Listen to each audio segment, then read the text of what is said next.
Hi, it's I from Groovy Entertainment. Today we got a book to read for you. Today's book is Curious George Goes to the Hospital from 1966.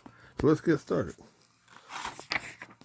This is George. He lives with his friend, the man with the yellow hat. He was a good little monkey, but he was always curious. Today, George was curious about the box on the man's desk. What could be in it? George could not resist. He simply had to open it. It was full of funny little pieces of all sorts of shapes in all sorts of colors. George took one out. It looked like a piece of candy. Maybe it maybe it was candy. Maybe he could eat it. George put the piece in his mouth, and before he knew it, he had swallowed it. A while later, the man with the yellow hat came home. "Why, George," he said, "I see you have already opened the box with the jigsaw puzzle. It was supposed to be a surprise for you. Well, let's go to work on it." Finally, the puzzle was finished. Well, almost finished. One piece was missing. The man looked for it everywhere, but he could not find it. "That's strange," he said. "It's a brand new puzzle." "Well, it couldn't be helped. Maybe we'll find it in the morning. Let's go to bed now, George." The next morning, George did not feel well. He had a tummy ache and did not want to eat his breakfast. The man would worry. He went to the telephone and called Dr. Baker. "I'll be over as soon as I can," said the doctor. First, Dr. Baker looked down George's throat and felt his tummy. Then he took out his stethoscope and listened. "I'm not sure what's wrong," he said. "You better take George to the hospital and have an x-ray taken. I'll call them and let them know you are coming." "Don't worry, George," said the man when they were driving to the hospital. "You've been there before when you broke your leg. Remember how nice the doctors and nurses was?" George held his big rubber ball tight, and they walked up the hospital steps.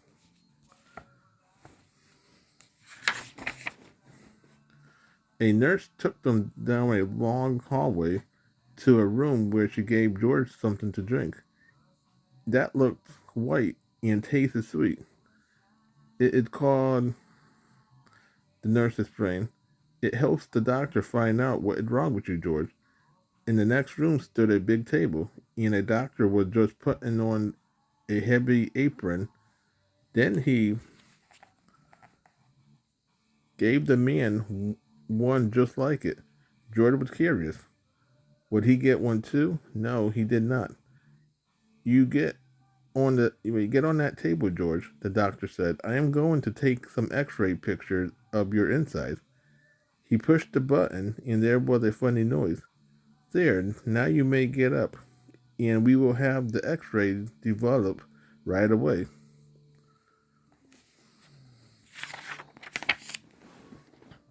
"Now let's see.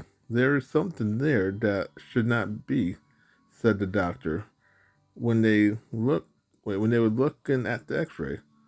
"Why, that looks like, I think that must be the piece that was missing in our jigsaw puzzle yesterday," said the man. "Well, well, well," said the doctor. "At last we know what is wrong with our little patient. I'll tell Dr. Baker right away. George will have to stay at the hospital for a few days." They put a tube down his throat to get the piece out. It only a small operation. I'll call a nurse and have her take you to the admission office.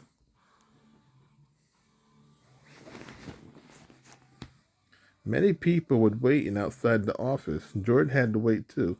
"Look, Bessie," the woman next to him said to her little girl. "There is Curious George." Bessie looked up for a moment, but she did not even smile. Bessie had never been to a hospital before. She was scared.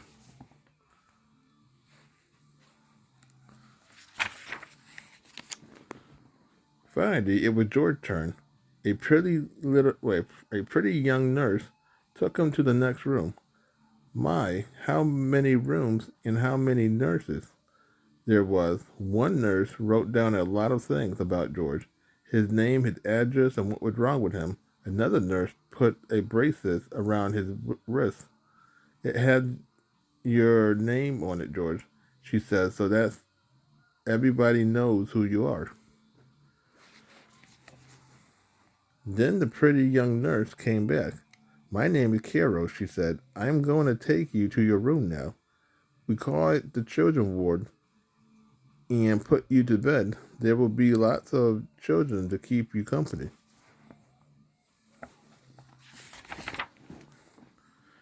And so it was. There was a lot of children in the room. Some was up and around, others was in bed with a doctor or a nurse looking after them. Dave was having a blood transfusion. Steve had legs bandaged and was sitting in a cart, or sitting in a go-kart. Bessie was in bed looking sad. George got the bed next to Bessie.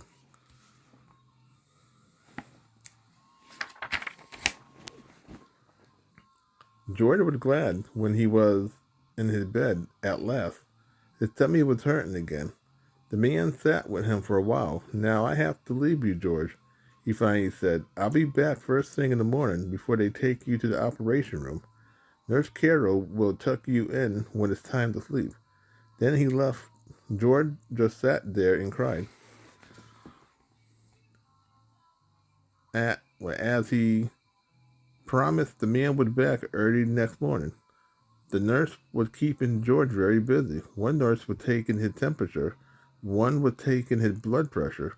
One was giving him a pill to make you sleepy, George, she said. And one was getting ready to give him a shot.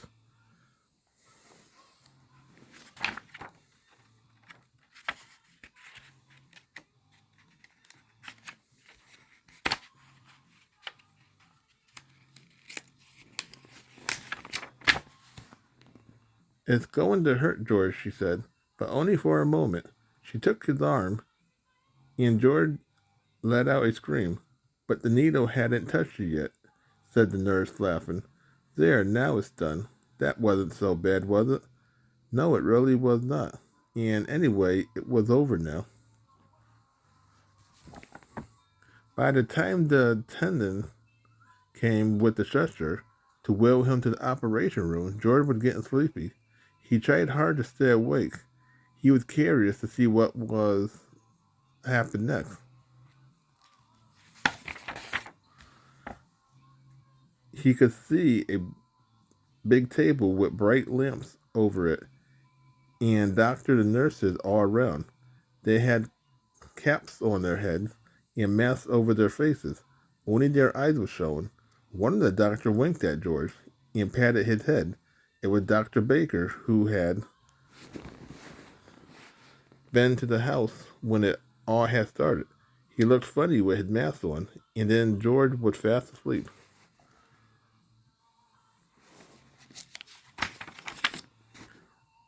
When George woke up, he did not know what had happened. He did not even know where he was. Then he saw Nurse Carol. It's all done, George, she said. They got the piece out. In a day or two, you will be running around again. The man had bought him a picture book, but George felt sick and dizzy. His throat was hurting. Too, he was not even curious about the new book. He closed his eyes again. We'll let him sleep, said Nurse Carol. The more he sleeps, the better. The next morning, George felt better.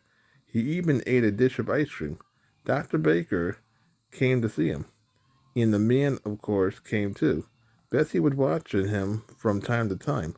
She seemed a little less sad, but she still did not smile. Steve wheeled his go-kart over to George's bed. Tomorrow I can get up and try to walk, he said. Boy, I can hardly wait.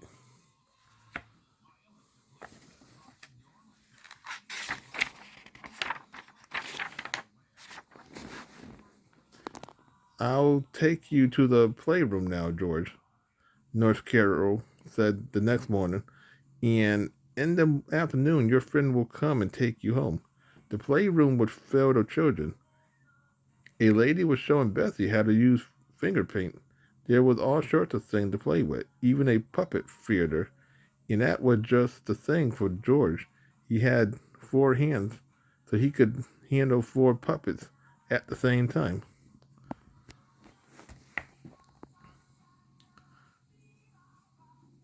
George gave a real puppet show with a dragon and a clown and a bear and a policeman. The children laughed and shouted, and even Betsy, for the first time, smiled too.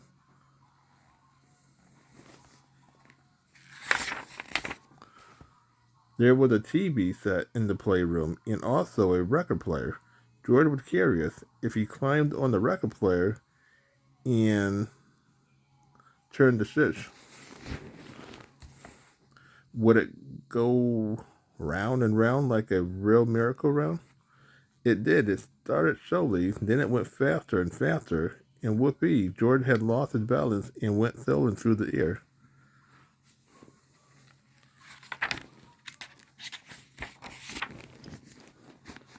Lucky George landed on a soft cushion, the children's chair, and Betsy smiled again. George was so funny, but then the play lady picked up George. But then the play lady picked up George up. That's enough for now, she said. You better take a nap before lunch. We have a busy day ahead of us.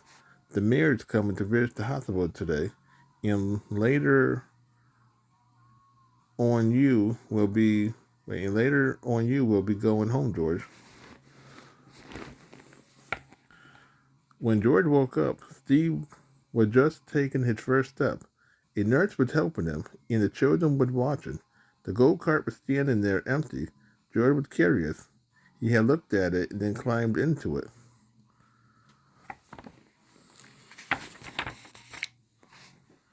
Then he grabbed the wheel, and then, while nobody was looking, he wheeled the go-kart right out the room. George could make the go-kart go very fast. That was fun. Down the hall he went. By now the nurses had noticed that he was gone and came running after him. George, George, she shouted.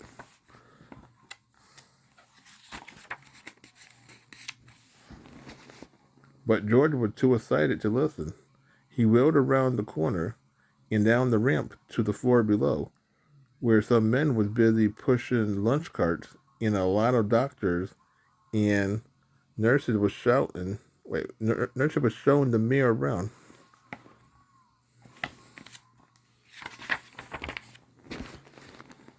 George tried to stop, but it was too late. Wham! The go-kart landed right in the middle of everything.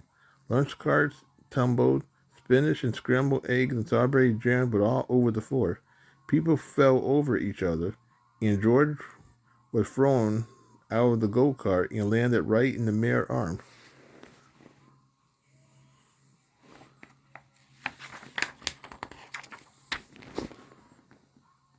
What a mess it was. You broke all my dishes, someone cried. He ruined the go-kart, complained another. What will the mayor think of it? Whispered someone else, and so it went. Suddenly, everyone looked up and listened from above. Came happy laughter, and there stood Bessie, laughing. Then the children joined in. The mayor started laughing. Finally, everyone just laughed and laughed. Everyone that is except George.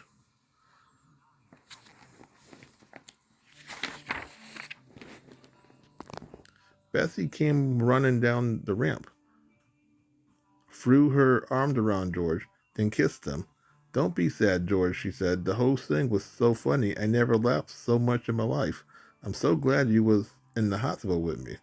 Now the director of the hospital spoke. I am sorry this happened, Mr. Mayor, he said, but I think we'll just clean up the mess and be done with it. George went on. You have made a terrible mess, but you also made our sad little Bessie happy again. And that is more than any of us had done. And now I see your friend had just come to take you home. So goodbye, George, and take good care of yourself.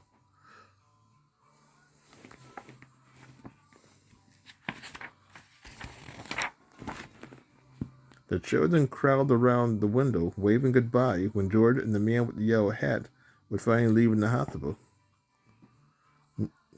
As the car was turning into the driveway, Nurse Carol came running after them. Here a little package with something that belongs to you, George, she called. But don't open it before you are home.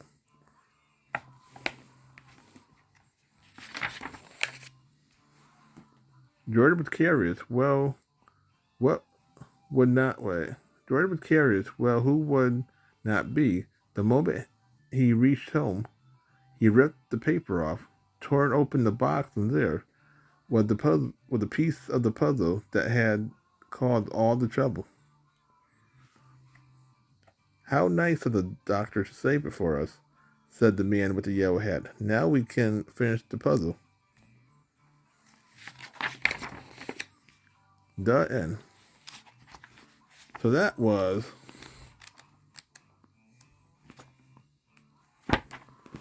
Curious George Goes to the Hospital from 1966. So if you like, subscribe, share, and comment, have a groovy day with another video coming out real soon.